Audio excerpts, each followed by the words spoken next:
Hey everyone, you're seeing two middle-aged dads talk about how they're tired and broken and doing revisions at home, but happy because we have young kids. I'm joined by our Adam. You know him, you love him. Adam, how should I shamelessly promote you? As somebody who has just been branded as a Clinton triangulator who's actually like very left progressive and curses a lot, I don't know, something like that. Yeah, so Adam has been in the game for a long time, and Adam was part and parcel of the Dem strategy. Tried to help Hillary Clinton. But in the past few years, Adam has said, okay, well, this is what's not working with the Dem Party, and this is what the Dem Party needs to do. And I thought Adam was a perfect person to bring on because I think we're finally seeing this. Just to be fair, there are certain Dems, certain individuals who've been trying to be vocal and fight back. But I feel like in the last month or so, we're seeing a new pulse within the Democratic Party, a realization that, oh, our base demands fighters. Oh, look, our base does not want us to support fascists at home or abroad. And if we don't fight, and if we're not blunt, we're going to lose. Also, the Democratic Party has its lowest favorability rating since 1994. So now they're realizing, okay, maybe, the millions of dollars that we're spending on corporate consultants to go to luxury hotels and figure out how to speak to men. I'm not making that up, folks. Democrats are actually doing that. And maybe, the what are they called? The liberal Joe Rogan, finding out the liberal Joe Rogan and maybe attacking the woke. Maybe that strategy is not working. And you're seeing a few things happen, folks, this week. So what you saw, what I thought was huge in my lifetime, was a majority of Democratic senators. You wish it was all of them, but still, again, if you know Hold on, was politics. it 27 plus Bernie or was it 27? 26 plus Bernie. Okay, 26, 27. 27 said, yeah, we're seeing genocide in real time. And the overwhelming majority of our voters and young people around the world are against Israel, occupation, genocide, and Netanyahu. And 300,000 Australians just marched. Maybe we should, stop selling weapons to Israel to compel it to like good behavior. So the fact that you got, like, again, you'd wish everyone did it, but the fact you got 27 is huge. And again, they're reading the party, the tea leaves, right? And then let's start off with this news, the domestic news, because, Adam, with Mary in the Nerd Avengers, what we've said is Donald Trump and Republicans will cheat. We keep the receipts. This is a man who did a violent insurrection to stay in power. This is a man who pardoned 1,600 people. This is a man who quoted Hitler before being elected. This is a man who promised he would unleash the military and National Guard against the enemy from within on October. Now, that's what he's doing. And lo and behold, as Republicans are going completely underwater, what we said, Adam, was like, why are these people so comfortable and confident? Like, the big, beautiful bill is negative 25, and these people aren't freaking out. It seems like they're going to cheat. And Adam, I give you Texas, where Trump is now openly, yeah, we're going to redistrict it because I want 5 seats.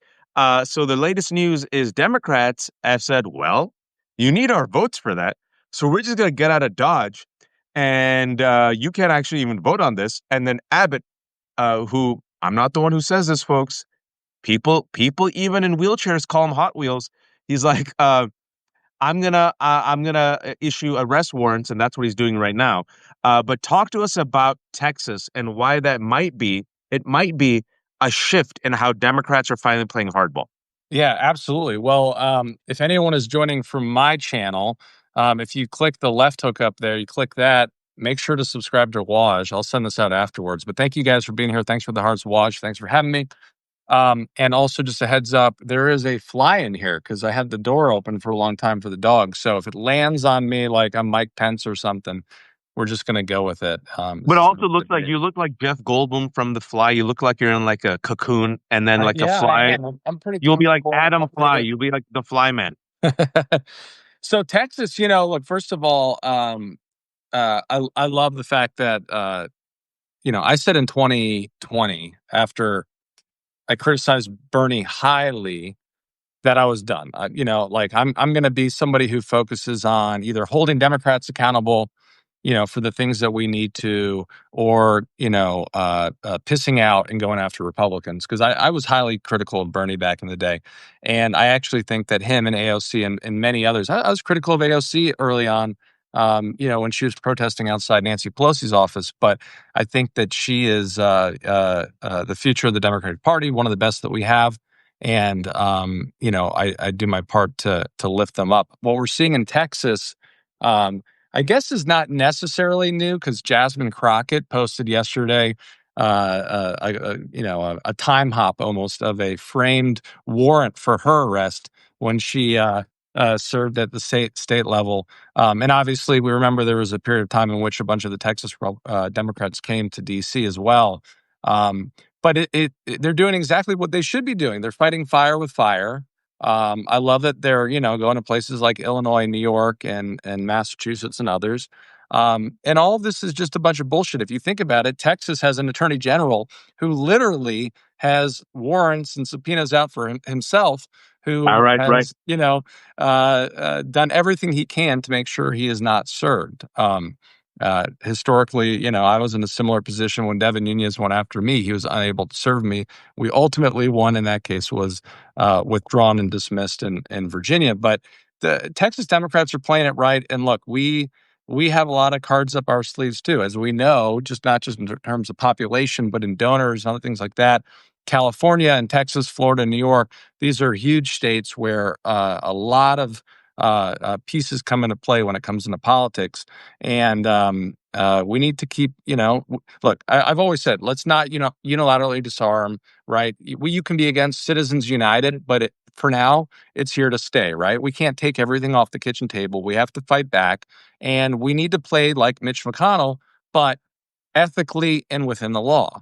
And that means, it doesn't matter what you think about Merrick Garland, right? They have stolen Supreme Court seats. Right. We need to start to do that. My biggest worry, though, is that if we do take back the House and the Senate, assuming there's elections and all that, are we actually finally going to play like them?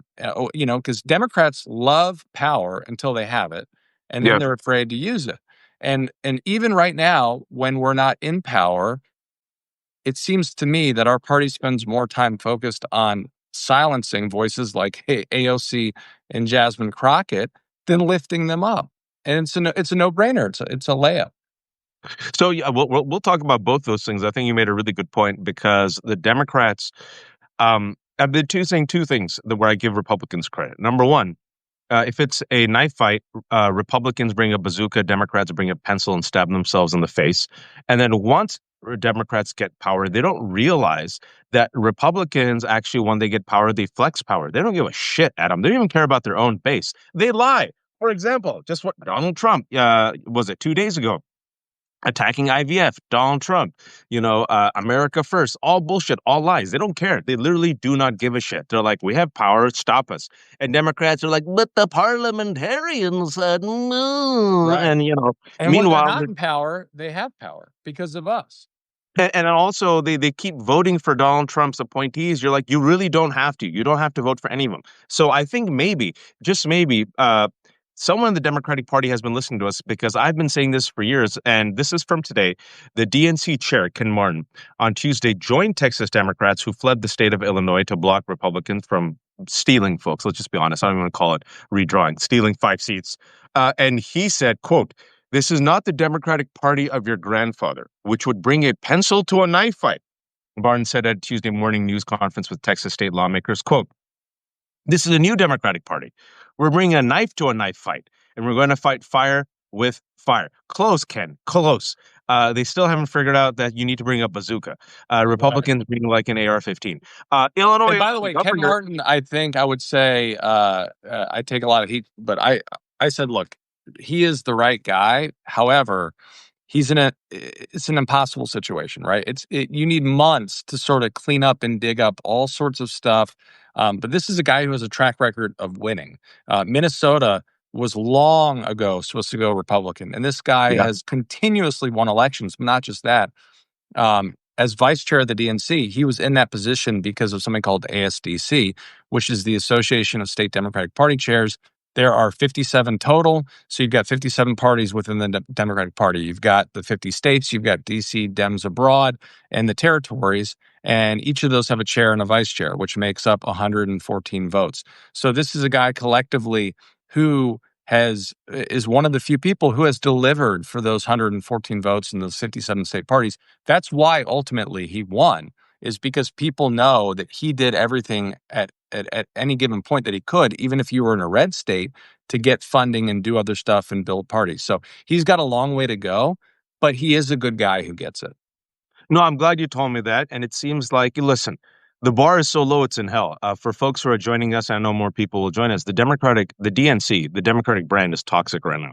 Donald Trump is underwater. Donald Trump has the lowest favorability rating of any president in the first 6 to 7 months of his presidency compared to only Donald Trump.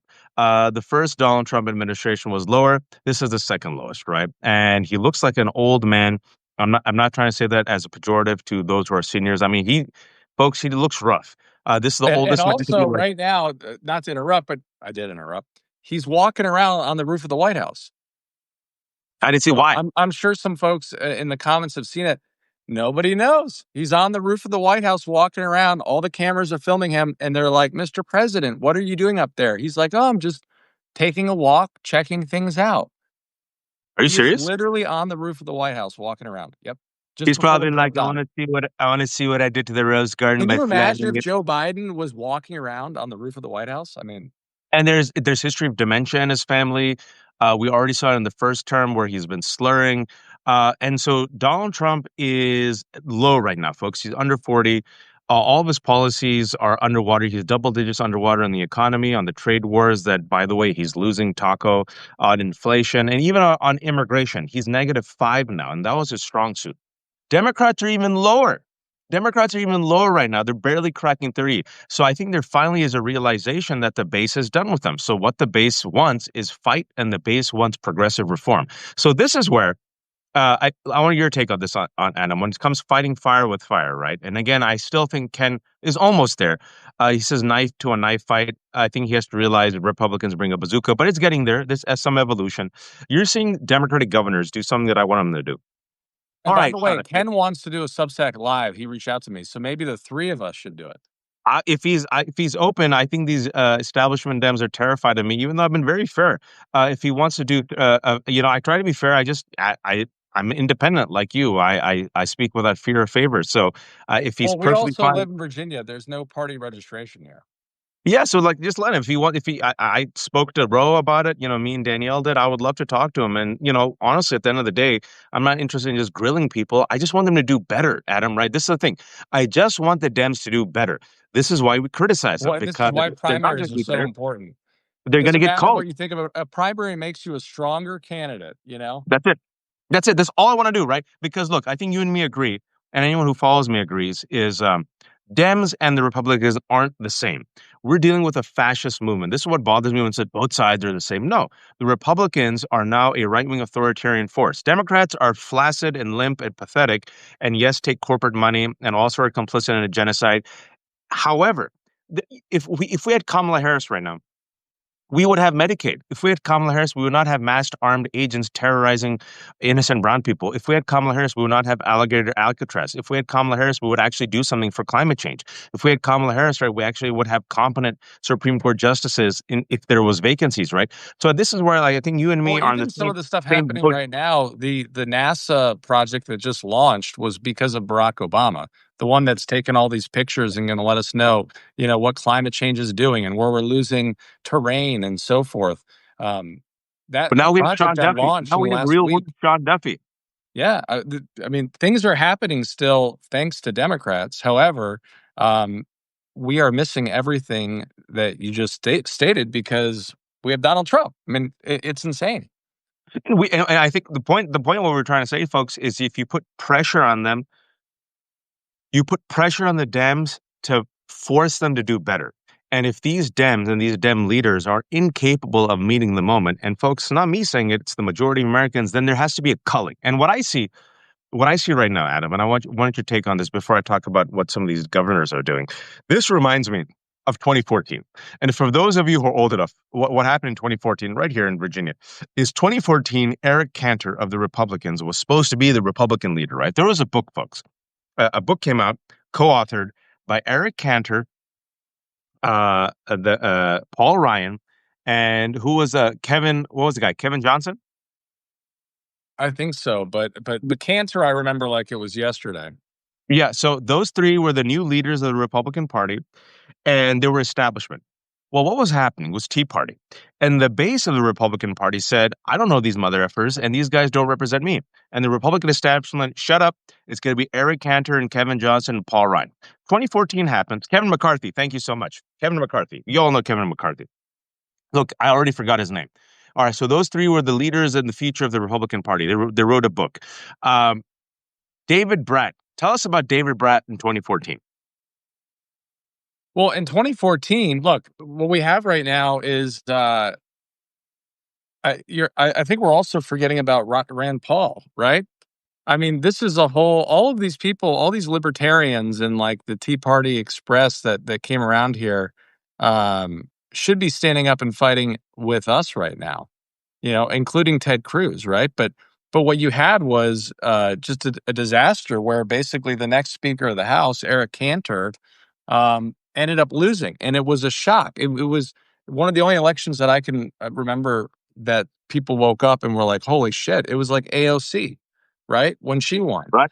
Right. And actually, another one would be Lauren Boebert, where she only won by 500 votes, and everybody who was supporting her opponent online was called a grifter because her opponent was a client of mine. I mean, you can't you have to fight in every corner of the country, and actually, I think Michelle Obama said it best, which is, these local elections, whether it is congressional, school board, you name it, if you can bring out 2 votes, 3 votes, 4 votes here in different precincts for these local candidates, right? Ultimately, it's going to support the top of the ticket statewide. And Democrats, from a national standpoint, House majority, Senate majority, DNC, we always invest in a statewide election, and that's where we put everything into. And as as great as Barack Obama was, right? I think his biggest controversy was a tan suit, and one or two other things that maybe they could have done a little better on Ukraine. The reality is we lost over 1,000 seats because Yeah. OFA, Obama for America, and then Organizing for America was a direct competitor with the DNC. And the DNC is run where we win an election and then we put everything up in the attic and try to bring it off and dust it off, and it doesn't work. So 2014 was a pivotal moment, and an awakening for a number of people, both Democrats and Republicans. But it is reminiscent of where we're headed now, hopefully to the benefit of Democrats.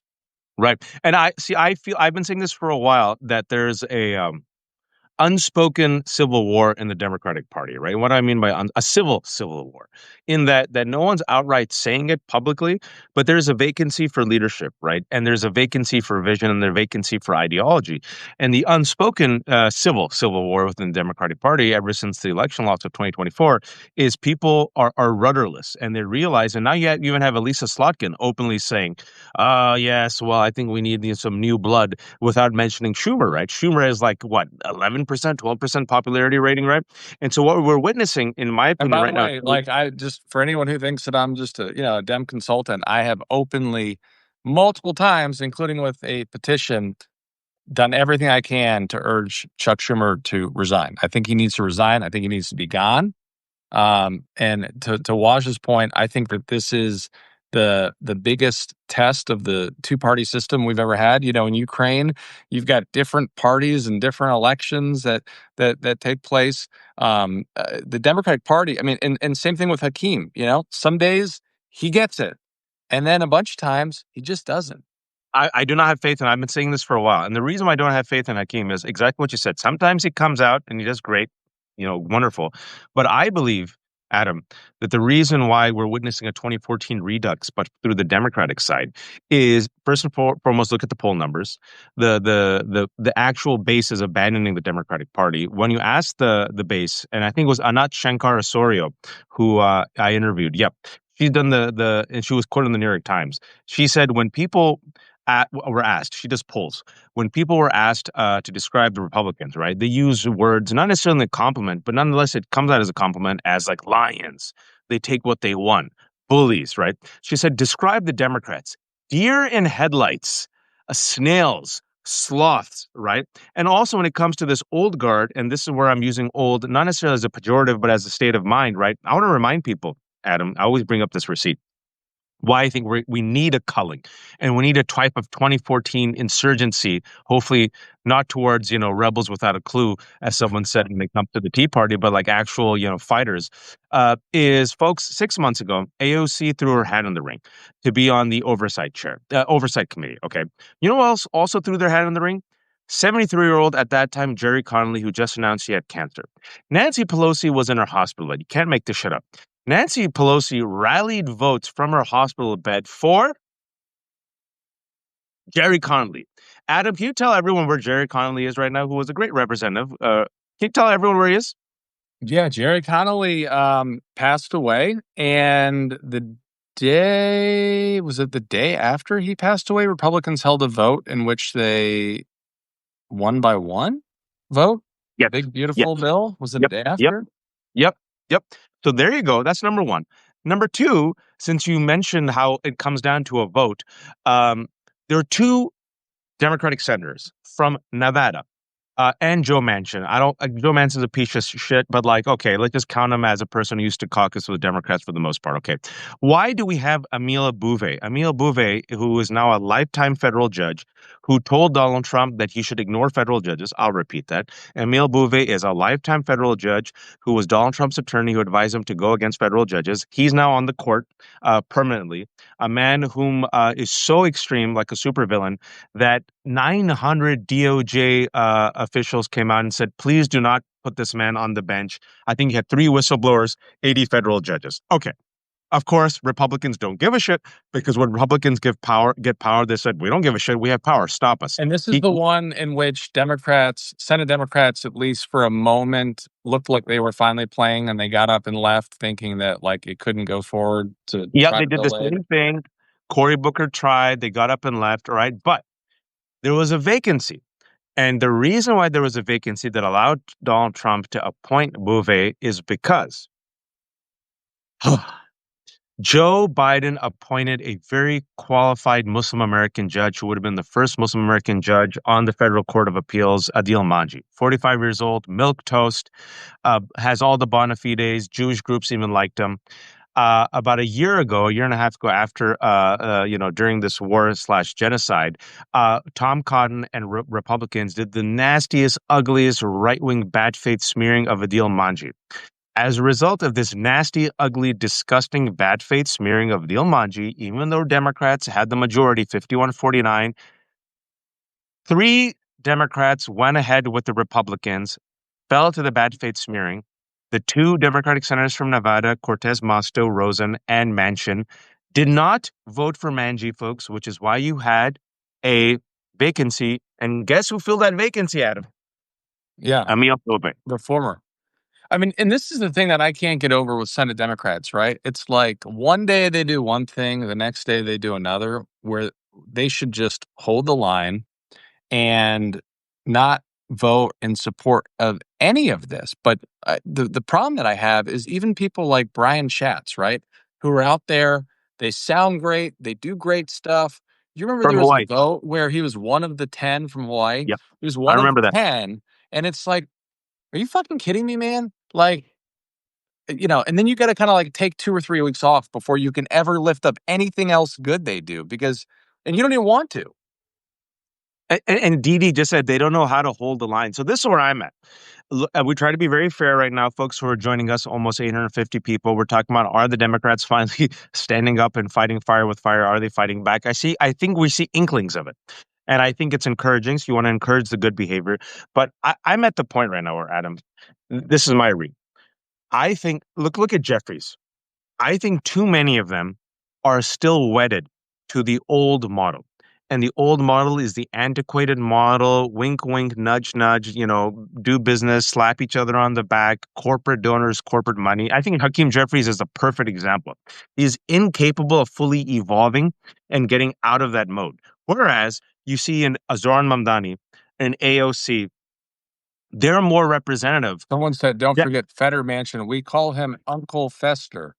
We don't talk about Uncle Fester. Uncle Fester is just. By the way, I have a Pee Wee German story for the end. So Oh just yeah, we're gonna have a Pee Wee. So I feel like this is the major you're divide. totally right. I mean, that's the thing. They want They want to play by the old rules and they want to run business as usual while seemingly pretending that they're like engaging Gen Z and like hot on social media. Everyone's always like, who is tweeting for Chuck Schumer? And I'm like, I actually think that maybe Chuck Schumer controls his own account. It's that fucking bad, right? Yeah, yeah, and Schumer, and then another part of me that because it's a through line. If the Jerry Connolly of it all, you're sitting there thinking to yourself, Adam, Jerry Connolly was a great representative. Okay, wonderful. Who knows Jerry Connolly? No one. AOC is your rising star. I checked when the Democrats voted for Jerry Connolly instead of AOC. Jerry Connolly had 4,000 people following him on Instagram. I think AOC now has what 3 million. And I will I just think like we should decide leadership based on the rankings of Blue Sky if you're an elected official, because she's number one on Blue Sky and no one else is close. I mean, Cuban and Midas Touch and others are behind her, but it's a slam dunk. And it's like one of these things where, like, if you're down to, $5 in Vegas, right? It's like, what are you going to put it on? Right? We just need to go all in. The reason why, and look, one thing Pelosi got right was when the pressure started for the first impeachment and she was delaying things, she got things organized and she did it. And she was rewarded for it. And there was a second one, but that's what Republicans do. They remember who elected them. They go back to their base, right? And we get elected and we just write the fucking base off, let alone we never even think about them. no, this is why it reminds me of 2014 because the Republicans were like, "This is your leadership, shut the f up," and the Republican base is like, "Nah, you're not paying attention to us. We're actually Marjorie Taylor Greene and Lauren Boebert." People forget, folks, that Adam and I have enough stories in here in the DMV that the Republican establishment hated Donald Trump. They hated Donald Trump. Oh, they tried so hard to make him not president. Ted To Cruz the went against point him. where Lindsey they're Graham all on record saying it on video and on audio. for 10 the people forget because we're living in like this twilight zone version of reality, but 10 years ago they did everything in their power to sabotage Donald Trump to the point where I remember 10 years ago, they said, all right, we'll just take Ted Cruz. We'll just take Ted Cruz because at least he's like a party guy. And then Donald Trump, who represents MAGA, now represents the Republican Party, represents the conservative movement. The base is like, no, we have other ideas. And I think what you're seeing right now, folks, with the DNC, you're seeing it playing out in real time. The reason why Nancy Pelosi, who was on her hospital bed and whipped votes for Jerry Connolly, who also, to piss off people who are watching right now, guess who could have been the chair of Democrats communications? Jasmine Crockett, who threw her hat in the ring. Tell them who Democrats decided to go for instead. That's a good question. I'm gonna get that wrong. So I'm 73-year-old Debbie Dingle. Has okay. anyone Okay. heard of Which Dingle I should Banger? know. By the way, my first job ever in politics was for John Dingell back in 2002 on the Hill on Energy and Commerce. Very different Congress, back then people actually worked together and they respected him. Republicans respected him so much when they had the majority. They held his portrait at the same height as Towson, who was the chair of Energy and Commerce. And you had a bunch of people like Sherrod Brown and others on the committee at the time. But yeah, they put Debbie Dingle. And by the way, I actually did a full piece on Substack about why Jasmine should have that position. And not a single Dingle Banger has come out so far, folks. And when asked why, they said, well, it was their time, right? Like as somehow as if they're owed something, as somehow that seniority trumps of the fight for fascism, as if this is a birthright, right? And so that's the mindset of the Democratic Party right now. That well, they're next in line, and shut up base. And you see this happening, Adam, for the past 10 years, I would say, the Hillary versus Bernie, the 2020 Bernie versus Biden, the AOC, and now you're witnessing what Zoran Mamdani. So let's talk about Mamdani because I see it playing out Yeah, right can I just now. say one other thing? Like, Yeah, this is so off topic, but we have these different ages, right? You got to be 25 to be elected to the House, and 30 to the Senate, and 35 president. And I saw maybe it's the UK, right, is looking at making the voting age 16. And to me, there's so many things that are backwards in this country, right? Like if you can put a kid behind the wheel, and I have a kid who is behind the wheel at 16, you know. Um, Young Adam people had get that voted. child when he was an embryo, folks. Adam was about 2 years old when he had his first child. 24 years old, turned 40 in October. But it's like that's crazy to me. You can put them behind the wheel and trust them with, 5, 10, 15,000 pounds and they can't vote. I just think so much of the stuff is backwards, right? Somebody finally gets to be the age that they can be elected to the House. They are overwhelmingly Jasmine Crockett. And this is what pisses me off so much about this. Not only did she win, she ran it in a crowded primary Right. and avoided a runoff by getting over 50%. And man, like when it comes to communications, she is out there for the past 6 months. I mean, she goes to combat, right? And I haven't heard Debbie Dingle, God bless her. Have you seen Debbie Dingle do anything memorable?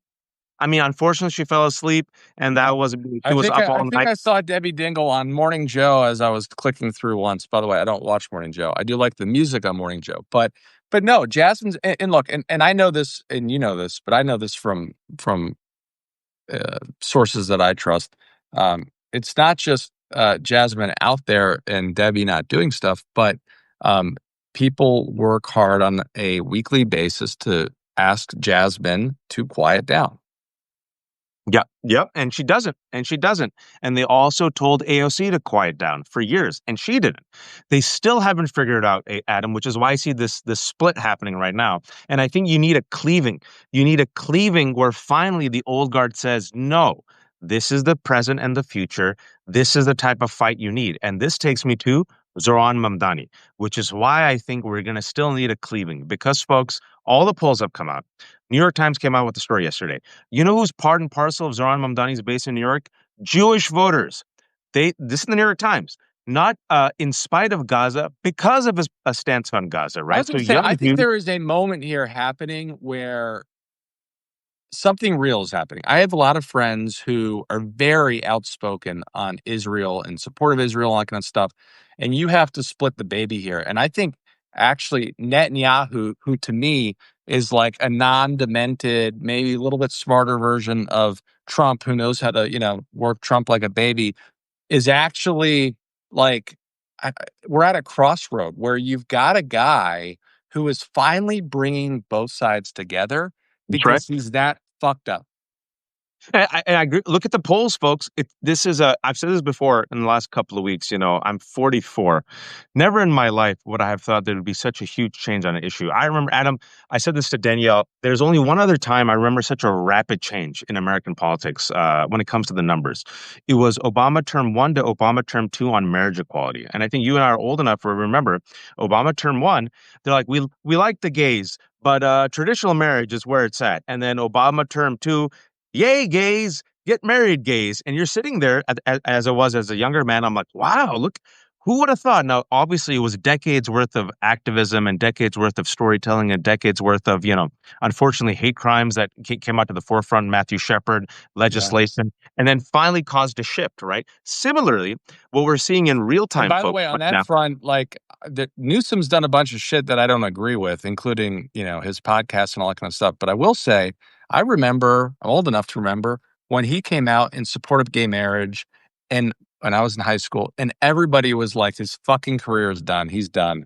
That's it. The end I of was it. in California. I remember in California, I'm like, no, no, no, he's smart because I was in California at the time. He did it. In California, he read the base and he read the tea leaves. And I feel like reading the tea leaves, you've seen it, folks, in real time. You had 300,000 people in Sydney, Australia. Oh, that hub of Hamas, Sydney, Australia, over the weekend, march for Palestine. You have Kneecap and Glastonbury, the culture, the story, the polls, young Jews saying enough is enough, right? Enough is enough, enough. Occupation, genocide, enough settlements, right? And so the Democratic Party, though, hasn't come around to it. And now you see Zoran Mamdani, and all the polls have come out that this dude is clearly winning, folks. This dude is like just trashing Cuomo, Silva. He has an entire multiracial, multi-religious base around him. He's now at 50%, Adam. And even now, as we're recording this, Schumer, Gillibrand, Jeffries have not endorsed him. I have never seen anything like this, Adam. Your take. Okay, well, I think two things. One, it's political malpractice, just to like sum it up. Okay. The second is um, they're the I'm trying to think the best way to describe this. How can you say that someone like AOC or a vice chair of the DNC cannot get involved in a primary, but then not endorse and support whoever wins a primary? As Democrats, you make a commitment, especially in leadership on the House or the Senate side, that you're going to support whoever the nominee is, unless there's an issue. Okay. Unless they're a rapist, or a convicted criminal or something like that. And I was very disappointed in Bill Clinton to see him. First of all, I will tell you this: of all the people that Bill Clinton ever had in his administration, the two people that he had issues with, couldn't stand, were rude to him, whatever, had a falling out on, and basically was done with were Andrew Cuomo and Bill Yeah. Richardson.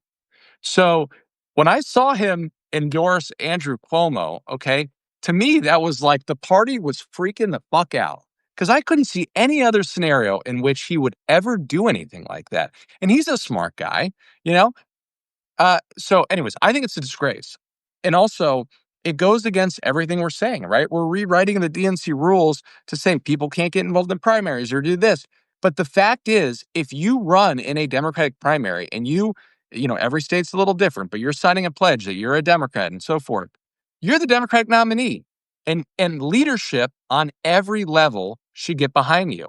And in a city like this that has had numerous problems, and we're dealing with a corrupt sitting mayor, the fact that we're not all getting behind this guy is outrageous. And the thing is, not all of us, we're getting behind him. It's the leadership-ism, which is why I think Mamdani is a microcosm for everything that we've talked about for the past 35 minutes, in that you're seeing these inklings of a fight, but then you're seeing also a type of retrenchment, right? Like you said, you mentioned the Hakeem Jeffries. You see moments, and then you see him going back. And the Mamdani of it all is just crystal clear that this Democratic Party is trying so hard to hijack the party back to the 1990s, right? Trying to hijack it back to the good old days of Clinton and, top down. And the top down isn't working. They sent Clinton, they sent Clyburn, they sent Lawrence Summers, they had the New York Times, they had everything and the kitchen sink for Andrew Cuomo, a disgraced politician that the Democratic Party rejected, instead of Mamdani, who's played it pitch perfect. And even now they're like, nah. And it goes Yeah, back it's to terrifying that he wants to make groceries affordable for people. I mean, I know. How dare you? But let's be honest. The crux of it is there's two issues, Adam. And I'm curious if you think that the old guard leadership can let go of these two nuts, right? Like a squirrel that just can't let go of the nut, even though he might get electrocuted. The two nuts that I see that the old guard, and I'm not using old as a pejorative, I'm talking about the establishment leadership, but the failure of it, that they can't let go of, and it's representative with their failure to endorse Mamdani, are two nuts: corporate money, Israel. Your take. Well, look, when David left the vice chair seat at the DNC, he was asked about a week later what gives him hope in the Democratic Party, and he said that I'm going to outlive all of these people we're talking about. Now, um, the reality is these folks are getting really old, and nobody is in power. We don't control anything, um, and so the only people coming to save us are us, and we need to continue doing what we're doing, which is stand up, call this bullshit out, and show up, where we can. And if you can't show up, text your friends, family, neighbors. But this stuff is not going to cut it. And the reality is that look on the House side, right? Was it a year ago we learned that like one of the Republicans who wasn't showing up for votes and was gone for 6 months was being treated for Alzheimer's? This is, just not representative of this country. And I see a lot of people in the comments here who are older who are tired of this stuff too. So we're not sitting here saying, just because of someone's age, you can be 85 and serving if you can read the tea leaves and understand what's going on in this country. And the whole reason I got involved to begin with was because I was watching C-SPAN in high school, and Hillary said, and this is why I got involved with her. She said, I want to leave this country in a better place for the next generation than than our generation found it and than we were given, right? And that's what every generation should be doing. And they're not. I think we're seeing a generational shift, and I And I and, believe and I do believe that like if you look at Illinois, whatever happens in that primary, Jan Schakowsky announcing after getting an opponent that she was going to retire is what I believe is the dominoes starting to fall. And you also Dick Durbin, give him credit, a senator who's 80 years old, read the tea leaves and was going to probably run again and said, "Nah, I'm going to retire as well." And folks, it isn't again. I want to be very clear. It isn't about age. It's about a mindset. It's about a mindset, right? And there's some people within the Democratic Party who are like Charlton Heston from that infamous speech he gave at NRA. You have to pry this rifle from my cold dead hands. That's what I feel like these people are like. They're like, never. I'm We'd still rather surprised it sing. didn't fall while he was saying that. I think he was buried with it, and they're willing to burn down they're willing to burn down the DNC. I give you, folks, the fact that they brought out Bill Clinton and Clyburn and New York Times and Bloomberg and Summers for Cuomo instead of embracing Mamdani, and now Mamdani's at 50% getting more and more popular, and they still don't embrace him. And the fact, folks, that right now Netanyahu is like the herpes of Israel. Israel, because of its war, its occupation, genocide, and this regime, which is the most extreme ever, has radicalized an entire generation. All young people around the world are radicalized, folks, right? Your base, according to the Pew, Gallup, and CNN, the Democratic base, like what it was Gallup said, only 8% support Israel right now, what it's doing. And still they're like, no, no, we will support Israel. Like 3 weeks ago, 3 weeks ago, Adam, I don't know if you saw when Netanyahu, a war criminal, visited for the third time, there was a bipartisan photo. Did you see who was right next to Netanyahu taking that photo, smiling? Not sure who was it. Schumer.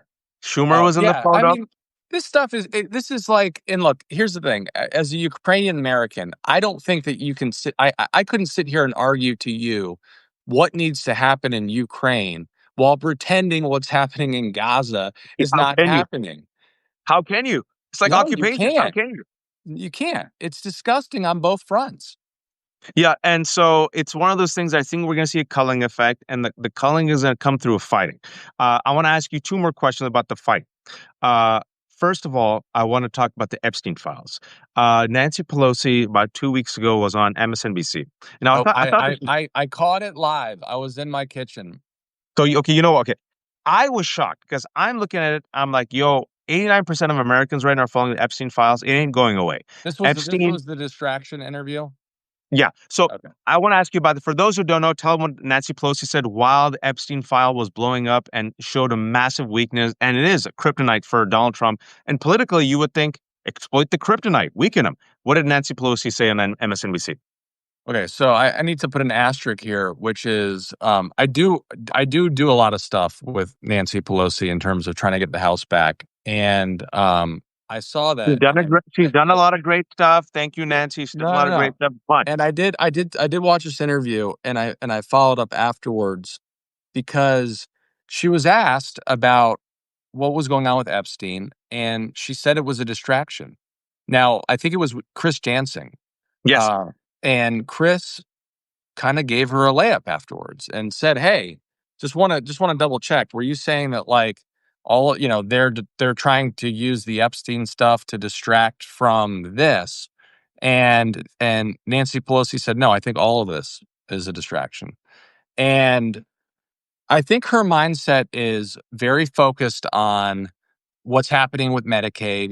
Obviously, big, beautiful bill. 2 years from now, this is going to happen after the election.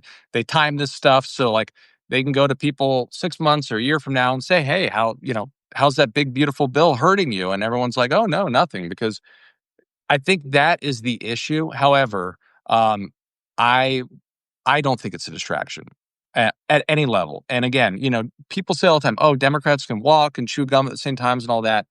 We should look. I have never fucking seen Donald Trump as rattled as he is right now.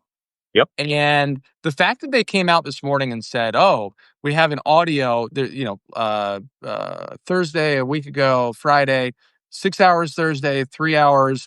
His personal attorney, who's the number two, Todd Blanche at DOJ, did the sit down. They're claiming there is an audio and a transcript. To me, that's two things. One, either, okay, great, now we know it was recorded, but we also know that they have no problem removing minutes from stuff. But the other piece of it is they probably have her in a place where she's willing to say whatever they want. This is not a distraction. And let me nope. just say this. Epstein is dead, and he died on Donald Trump's watch. Okay, he was president when, or he died when Donald Trump was president. And the second thing is that Maxwell is in prison. So if this wasn't an issue, why wouldn't we let her speak and say whatever she wants and release the list and all this kind of stuff? The fact is, it's not just those two, right? And she's also not just somebody who was sitting here. She was involved in the abuse. She called her Absolutely. victims slaves. Um, and look, again, the more that Donald Trump talks, I'm always surprised that he continues. He went from sitting there with Pam Bondi saying, "Are we still talking about Jeffrey Epstein?" to literally saying he stole her, talking about Virginia, who at the time was 16 years old, working in his massage parlor at Mar-a-Lago. He cannot So it's shut not the a F up. distraction. I don't want to take away from that. I was uncomfortable with that interview, and I don't want to hear any Democrat in the country call this a distraction. I want to hear every Democrat talk about it every single day, and I Every day. also want reporters to continue to ask the questions. Otherwise, to me, it feels like they're covering for somebody. Absolutely. It's just politics 101, right? If you have your enemy on the back foot and you've seen him rattled for the first time in 10 years, and you see a bipartisan issue, and this is a bipartisan issue, folks. This is the poll yesterday that independents, Republicans, and Democrats from 81 to 90% want the release of the Epstein files. It's the only thing that has united America in the past 10 years, right? And to quote Ken Watanabe's character from Godzilla, for those who watch this show, let them fight. You see Republicans fracturing over this, or the base fracturing over this. And you see Donald Trump incapable of shutting the F up. If I was a lawyer, I would say, shut the F up. He can't shut the F up to our betterment, to his detriment, because he makes himself out look more and more guilty, right? And the fact that Todd Blanche, his personal attorney, went and talked to Ghislaine Maxwell for 2 days under a shroud of secrecy. And then after those 2 days of discussions, she gets moved, Adam, to a minimum security, even nicer prison camp, rather, in Texas. And And you're I think asking on yourself, that, Katie Fang and others are working on a FOIA, and these FOIAs do kind of stuff, but that's a lot of paperwork. People had to sign stuff. But two other things on this, I just want to say. One, there was a New York Times story, and I can't stand the New York Times, but there was a New York Times story this morning that really detailed and had new photos from Epstein's place in New York. oh, I Okay, thought. so every time Donald Trump comes out, and I posted, if you're on Blue Sky or you're on Threads, I posted a gift article so that you guys can read it for free.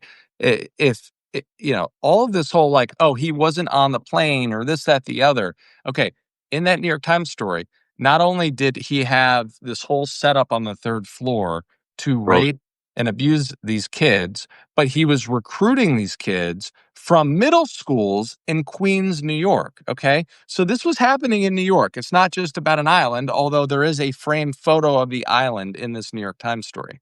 Um, and I have one other thought. I probably lost it. But to me, again, this is, the other piece is, look, I used to work at the National Center for Missing and Exploited Children for 3 years.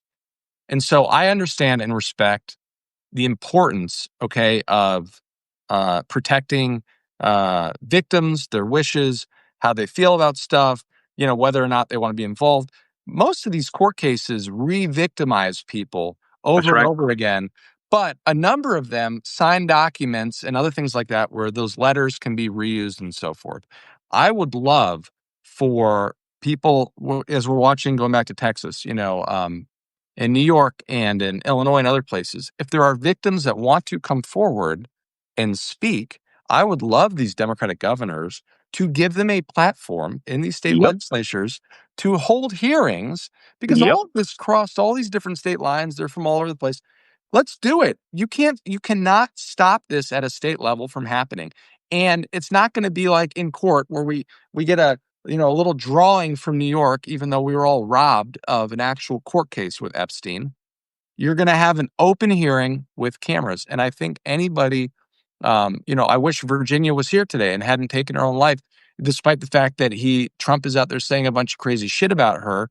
We're finally seeing things happening because people are stepping up, and because of courageous people like her and courageous reporters like Julie Brown at the Miami Herald. I completely agree with you. Nonstop hearings, do press conferences with the survivors and their families, that post that article today, which in the New York Times that Adam's talking about. Look at this townhouse in New York. Look at the layer, one of his many layers of Epstein, where him and other men abused these women. And you know who else also abused women? Adam mentioned it. Ghislaine Maxwell. She not only stalked these women, preyed on these women, groomed these women. These women, such as Virginia and also the Farmer sisters, said that she, along with Jeffrey, molested them. This is the woman that Donald Trump and his administration just sent to a cozier camp. That should be in the news 24/7, folks. And also, Senator Wyden is doing something very smart. He's investigating the money trail. The money trail will bring up all the people who are involved in this web. For example, that townhouse in New York. Who gave Jeffrey Epstein that townhouse? Do you know the answer, Adam? I just saw Michael Cohen joined. He probably knows, but I actually So, don't know. the answer is this: I Jeffrey say that Epstein. because you're knowledgeable, Michael, not because you're involved in anything. Yeah, yeah, because you're knowledgeable, Michael. Jeffrey Epstein was given a $77 million townhouse in Manhattan as, wait for it, folks, a gift by Victoria's Secret CEO and billionaire Yeah, I know. Leslie Wexner. Yeah, And which is where Wexner basically everything stemmed from with him. And Wexner is still alive. And Wexner, also a very wealthy, smart, shrewd businessman, also decided to give Jeffrey Epstein his power of attorney. So these people are still alive. Leslie Wexner is still alive. Alex Acosta, the man who gave Jeffrey Epstein the sweetheart deal, right, where he literally was a pedophile in 2008, and then for 6 of the 7 days a week was outside for 12 hours and then had to self-report. He was then the Outside, yeah, with the sheriffs in a beautiful office he built, with his legs kicked up on a table. where he kept abusing young girls, and then Alex Acosta, folks, became, wait for it, Donald Trump's labor secretary. All these people are still alive. So if I'm the Democrats, I'm And by the going way, as all in. Katie Fang said yesterday, that deal, one of the things that didn't happen is they didn't reach out to any of the victims. Nope. And you're supposed to have conversations prior to making a deal like this with the victims that are named and involved and withheld. And that never took place. And the victims, like you mentioned, it's a very important point. They have been re-traumatized for 20 years again and again and again. That 2008 sweetheart deal, they finally thought they put this predator in prison. Alex Acosta did this sweetheart deal, and the victims were never notified. And Epstein got to just keep abusing people, got to literally self-report, folks, on the seventh day. And then later on, I believe it was a Wall Street Journal that reported when asked Alex Acosta, why did you give this man a predator? A sweetheart deal that is unheard of in U.S. history, he apparently said because he was told that Epstein was intelligence, which probably explains why Ehud Barak showed up at that $77 million townhouse, and the money trail, according to Zev Shalev and Lev Parnas and others, goes to not just Israel, but also Russia. So if you are Well, it's interesting if you again the New York Times story today. The photos we hadn't seen these before, and they're pictures of framed photos that are out. And it was interesting which ones the New York Times decided to sort of highlight because they animated it. But if you zoom in, you can see a bunch that they didn't highlight. One of them is Steve Bannon. I think he's talking to Woody Allen, but they're in like a children's playroom, but it's like prominently displayed right behind Donald Trump and Melania. And Michael Wolff, who has audio tapes with Jeffrey Epstein mentions Steve Bannon's relationship a lot. So Steve Bannon's in there as well. Last question before I let you go. And folks, at 1:30, I have Rabbi Jill Jacobs. I strongly recommend people listening. Rabbi Jill Jacobs. In fact, I might just bring her on in 3 minutes. Rabbi Jill Jacobs, folks. All these people who say it's Muslim versus Jews, Palestinians versus Jews, it's all bullshit. Again, with Mamdani, a majority of his support is coming from young Jews. And also, Rabbi Jacobs was one of the many rabbis over the past week who was arrested in New York protesting Benjamin Netanyahu and Israel's war crimes, right? So we're going to talk about how the Netanyahu regime is actually alienating many Jews from Israel, and why many Jews who care about Israel and care about the future of Israel are actually joining these multiracial protests against Israel's genocide, and how people in Israel themselves are viewing it right now. Rabbi Jacobs also came back from Israel. So I strongly recommend listening to that as a really good perspective as a rabbi who's also progressive, who was just arrested. But going back full circle, Adam, now that I have you here for the next 2 minutes, thank you for the 1,300 people who are watching. For those who have tuned in late, Adam and I will have this conversation up on our Substacks. There's no paywall for me. I don't think No any paywall paywall for for me. Adam. It's it's all free. Pay what you can. I'm independent. Adam's independent. I got kids. He's got kids. If you have a couple of bucks, become a paid subscriber. If Most of not, my paid get it. subscribers came from people who are not in a position to pay, and they send it to their friends, family, and then someone, chips in. Exactly. But I have never put a paywall on anything, and I never will. Yeah, same here. We are the rare bad capitalists with terrible paywalls, with no paywalls. So we're gonna have it all up with transcripts. I strongly recommend you listen to us. We do an audit, really, of the Democratic Party. We give them their flowers, and we also criticize them, and we also do our analysis of where the Democratic Party is going. In my opinion, the Mamdani is inevitable. Inevitable. Let's see if they evolve. But going back full circle, to Texas. That's how we started. Let's finish it in Texas. I believe gerrymandering is terrible. There should be no gerrymandering. Gerrymandering is not no bueno. However, if Texans, the Texan Republicans, are openly going to steal houses, right? Excuse me, house seats. I said, okay, Democratic governors, gerrymander away. And next thing you know, you're seeing Pritzker of Illinois, Hochul of New York, and also now Newsom of California openly saying, all right, mother effers, you're going to do this? Well, we got maps too, and we can take a pencil and pick up seats. Your take on what Pritzker, Newsom, and other Democratic I'm governors are gonna threatening? keep it short because you got your 1:30, which I'm gonna try to tune into. I agree. They should do that 100%. And not only that, if you look at what we talked about earlier and sort of like the big red states, Texas, Florida, New York, California, New York, California not being red states, but in terms of like where the seats and the money come from, the fact is we don't have a lot of seats in Florida. Okay. So I actually think that we are in a really big position here and we have the cards to gain seats by doing this. And we should do it all day long and say, fuck you to these guys. Folks, I'm in the same boat. Gerrymandering is terrible. But you want to fight fire with fire, Democrats? This is how you fight fire with fire. All right, mother effer, you're going to gerrymander And then seats when and we steal them? win, let's add some seats to SCOTUS, especially the ones that we were supposed to have to begin with. And what I would say is, all right, SCOTUS, this is my double dare to SCOTUS. SCOTUS, you're perfectly fine with Trump and Republicans in Texas stealing seats. All right, mother effer, bring it. I'll steal seats too. And when we win everything, okay, these guys are not immune. So it's time that we look into and prosecute Supreme Court justices that are involved in illegal activity, period. That is for our next conversation, the Supreme Court and how, God, we were banging our head against the wall. Biden did it towards the end, literally towards the end of his presidency, calling for massive reform of the Supreme Court. Folks, F the parliamentarian. F how things used to be. We're dealing with a fascist movement. Donald Trump and Republicans do not give a shit about the rule of law, about the Constitution. They want power by any illegal means necessary, and it's time. Enough of our institutions and the one political party that we have left to open up their eyes, put on the gloves, and fight back hard. Adam, before I let you go, shamelessly promote yourself, sir. I'm not going to, but if you click the top left where it says left hook, click that. And if you're tuning No, in for no, mine, Adam, subscribe to Waj. no.